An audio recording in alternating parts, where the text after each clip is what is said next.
Gaarummaa hordoftoonni amantaa musliimaa qaban baay'ee keessaa tokkotu yeroo baay'ee laphee koo keessa deddeema.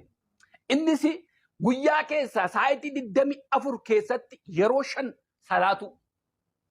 Guyyaa keessatti yeroo 5 waaqa isaanii yaadatu. Waaqa isaanii fuulduratti dhiyaatu. Waaqa isaaniitiif gad jedhanii ol jedhanii salaatu.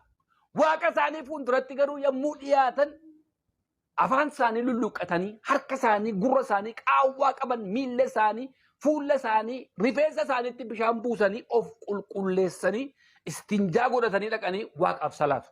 Inni suuqii qabu suuqii isaa cufe, inni hojii qabu hojii isaa irraa ba'ee fuula waaqa isaatii fuulduratti dhiyaata.